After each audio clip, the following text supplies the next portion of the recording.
You found basketball, and today we're going to highlight some dribbling fundamentals. The word for today is muscle proprioception. This is when your brain knows where your limbs are in space without having to look at them. So in order to improve our muscle proprioception, we're going to give ourselves some sensory details. So instead of using sight, we're going to use touch. These sensory details are going to help us be consistent and accurate with our ball placement and our ball manipulation. So take notes and maximize your game on and off the court.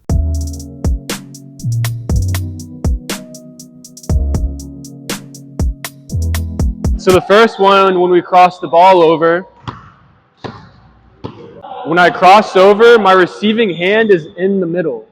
My receiving hand is not out to the side. It's not on the side of my body waiting for it to come out. I'm in the middle, ready to receive the ball as soon as possible.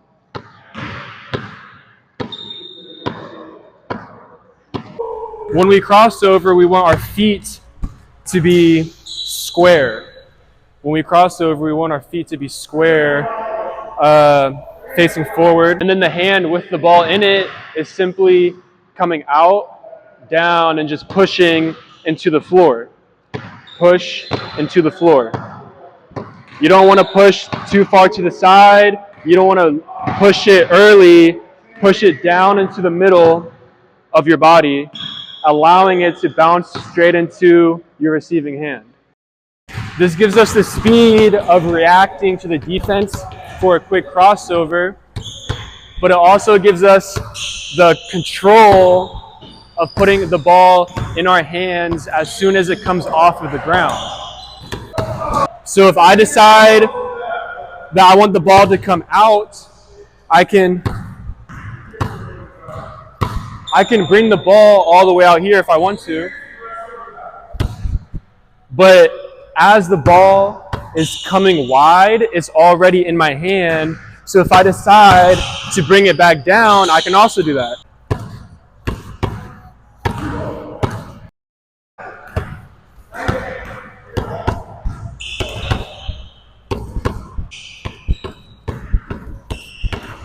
So when you're dribbling, I want you to have that awareness of where your receiving hand is. Is your hand out here waiting for the ball to come to it? Or is your hand down here ready to receive it? So next we work on between the legs. When we go between the legs, we want our feet to become staggered. So we bend our knees. The hand with the ball in it is going to hit our leg.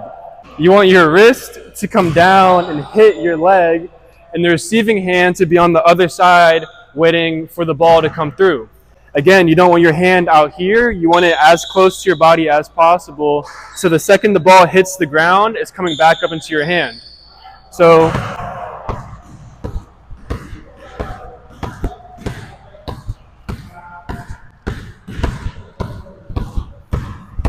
you can see every time I dribble the ball, both wrists are hitting both sides of my leg, and the receiving hand is always here, ready for the ball to come back. And so again, I can go as quick as I want. I can come as wide as I want. But regardless, the ball is in my hand, so I can manipulate it however I want because the ball is already in my hand.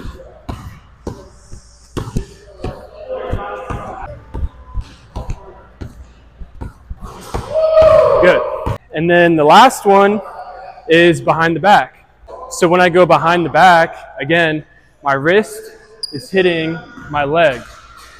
And my other hand is on the other side, ready to receive. So watch my wrist. So the wrist is hitting the leg. I'm still flicking the ball. And the other hand is there waiting to receive it. These sensory details are very valuable to us because it allows me to know where I'm putting my hand and where I'm putting the ball every single time. I know that if I hit my leg, then the ball is going to dribble straight between my legs and come up to my other leg on the other side. versus if I throw the ball in a different position on every dribble, it's very unpredictable of where the ball is going to be received on the other side. So we want to make sure that we're focusing on ball placement and sensory detail. So now we're going to work on ball manipulation. So typically when we're younger, we're taught to put our hand on top of the ball and push down, which works. But as we get older, we need to realize that we're allowed to use the entire top hemisphere of the ball. So as long as our hand does not come underneath, we can use the side, the top, and the other side, and the front and the back, just not the bottom. So this is going to allow us to elevate our game, because now instead of just bouncing the ball down, we can manipulate the ball before we put it back on the ground. So to practice this, we can practice bouncing the ball. As the ball comes up, we put our hand on top of the ball. In mid-air, we turn it to the side and then put it back down on the ground. Here. Manipulate the ball, put your hand on the side, and then put it back on the ground. But make sure you start the dribble with your hand on top of the ball and end the dribble with your hand on top of the ball. From here, we can also practice putting our hand on the side of the ball and pushing it down.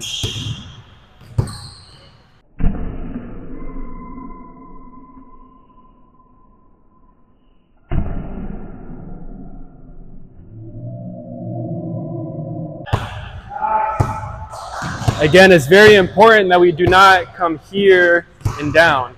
We do not come to the bottom of the ball and put it back on the ground. That's a carry. Same thing when we pick it up and put it down. We cannot put our hand on the bottom of the ball. We're keeping it here on the side.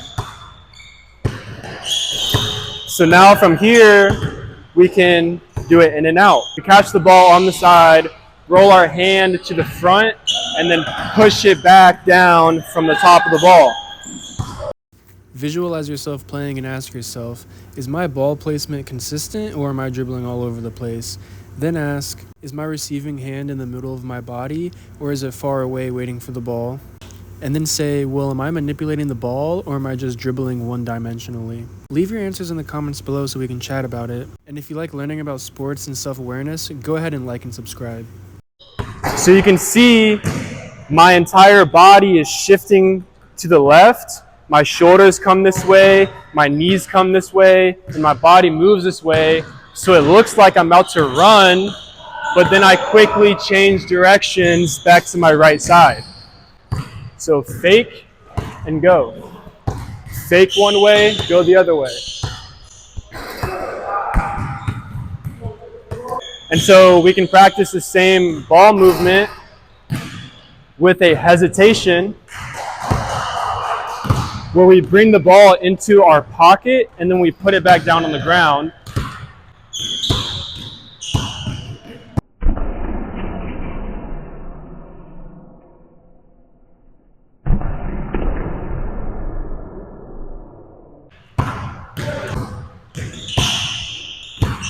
Again, keeping our hand on the back side of the ball and then putting back on top of the ball.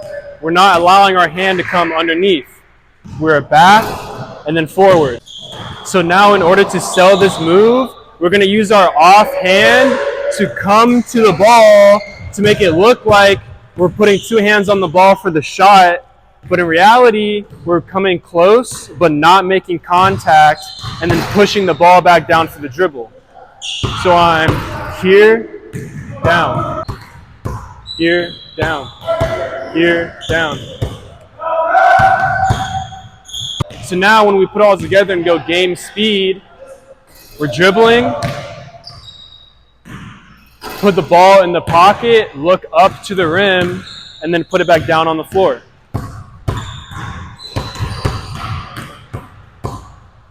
So again, we're focusing on sensory details and ball manipulation. With sensory details, we're making sure that we're putting our ball in the same exact spot every single time. And we do this by making contact with our own body to allow our nervous system to know where we are so that we subconsciously bounce the ball in the same spot every single time. And then we learn to manipulate the ball in order to learn different skills and better moves. This also allows us to fake the defender better by making it look like we're going one way and then turning the ball in mid-air and going the other way. This is going to help us develop our skills of read and react to the defense. Now, to see these skills used in a game, I got a clip of my man Ryan Billig. He plays on a professional team called Action No Mercy here in Atlanta, Georgia. And so when we break this video down, as he goes behind the back with his left hand, he makes contact with his leg, and his right hand is right there waiting for the ball to come back up. So here you can see the sensory detail of the wrist hitting the leg, but you can also see that the ball hits directly in the middle of his body. So he knows that ball is going to come right back up into his right hand. So he takes the dribble to the right, stops on a dime, turns around, and hits a 360 crossover. But watch where his hand receives the ball. As the ball comes up, he puts his hand on the side of the ball, just like how we practiced. And he's not even looking at the ball, he's looking at where he's going and bringing the ball with him. So we can see his hand on the back of the ball. And in this position, he could put his right hand on the ball and go up for the jump shot. But instead, he manipulates the ball by turning his hand back on top and giving himself another dribble. So this right here is a beautiful example of why we practice our fundamentals.